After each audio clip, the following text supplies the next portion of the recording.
নমো অপবিত্র পবিত্রবা সর্বাবস্থান গত বিবাহ সচ্চরে পুণ্ডরীকাক্ষং সভাজ্যং। আপনি জানেন মদ আপনার লিভার নষ্ট করছে। আপনি জানেন এটা আপনার পকেটের টাকা শেষ করছে। আপনি এটাও খুব ভালো করে জানেন যে এই অভ্যাসের কারণে আপনার পরিবারে অশান্তি হচ্ছে, আপনার কাছের মানুষগুলো আপনার থেকে দূরে সরে যাচ্ছে। সব জেনেও ঠিক আজ সন্ধ্যায় বা কাল রাতে আপনি আবার মদের বোতলটার দিকেই হাত বাড়াবেন কেন বলুন তো? আপনি তো বোকা নন, আপনি একজন সচেতন মানুষ। তাহলে নিজের ক্ষতিটা জেনেও কেন আপনি দিনের পর দিন এই বিষ নিজের শরীরে ঢালছেন? আজ কোনো জ্ঞান দেব না, কোনো উপদেশ দেব না। আজ আমরা সরাসরি কথা বলবো সেই আসল কারণটা নিয়ে যা আপনার মনের ভেতর লুকিয়ে আছে, আর জানব কিভাবে এই চক্র থেকে আপনি চিরতরে বের হতে পারবেন। প্রথমেই একটা সত্যি কথা স্বীকার করি, মানুষ যখন প্রথমবার মদ খায় তখন হয়তো কৌতূহল বা বন্ধুদের চাপে পড়ে খায়, কিন্তু যখন কেউ এটা নিয়মিত খাওয়া শুরু করে তখন সে মদের স্বাদ পাওয়ার জন্য খায় না। মদ আসলে একটা এস্কেপ রুট বা পালিয়ে যাওয়ার রাস্তা। সারাদিনের কাজের চাপ, ক্যারিয়ারের টেনশন, রিলেশনশিপের অশান্তি বা মনের ভেতরের কোনো পুরনো কষ্ট যা আপনি কাউকে বলতে পারছেন না, মদ খাওয়ার পর কয়েক ঘন্টার জন্য সেই সব কষ্টগুলো অবশ হয়ে যায়।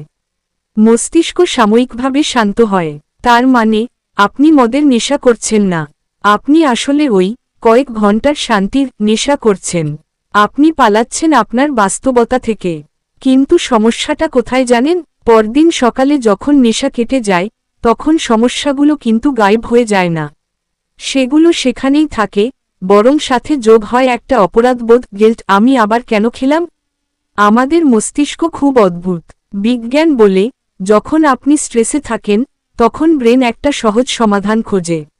আপনি যখনই মদের গ্লাসে চুমুক দেন ব্রেনে ডোপামিন নামের একটা হরমোন খরিত হয় যা আপনাকে সাময়িক আনন্দ দেয়। ধীরে ধীরে একটা চক্র তৈরি হয়, ট্রিগার আপনার মন খারাপ হলো বা কাজের চাপ বাড়ল। অ্যাকশন আপনি মদ খেলেন। রিওয়ার্ড আপনি সাময়িক শান্তি পেলেন। এই চক্রটা যখন আপনার অভ্যাসে পরিণত হয় তখন আপনার বিবেক, যে জানে মদ খাওয়া খারাপ, আপনার অবচেতন মনের কাছে হেরে যায়। আপনি নিজের অজান্তেই ওই ফাঁদে পা দিয়ে দেন। তাহলে উপায় কি? ইচ্ছা করলেই কি ছেড়ে দেওয়া যায়? হ্যাঁ, যায়, কিন্তু তার জন্য শুধু কাল থেকে আর খাবো না বললে হবে না। আপনাকে কিছু বাস্তবসম্মত পদক্ষেপ নিতে হবে। 1. আপনার ট্রিগার খুঁজুন। খেয়াল করে দেখুন ঠিক কোন সময়ে বা কোন পরিস্থিতিতে আপনার মদ খেতে ইচ্ছা করে। একাকিত্বে, নাকি বন্ধুদের আড্ডায়, নাকি অতিরিক্ত মানসিক চাপে? সেই পরিস্থিতিগুলোকে চিহ্নিত করুন। 2. বিকল্প তৈরি করুন। যখনই মদ খাওয়ার তীব্র ইচ্ছা ক্রেভিং জাগবে, নিজেকে অন্য কিছুতে ব্যস্ত করুন।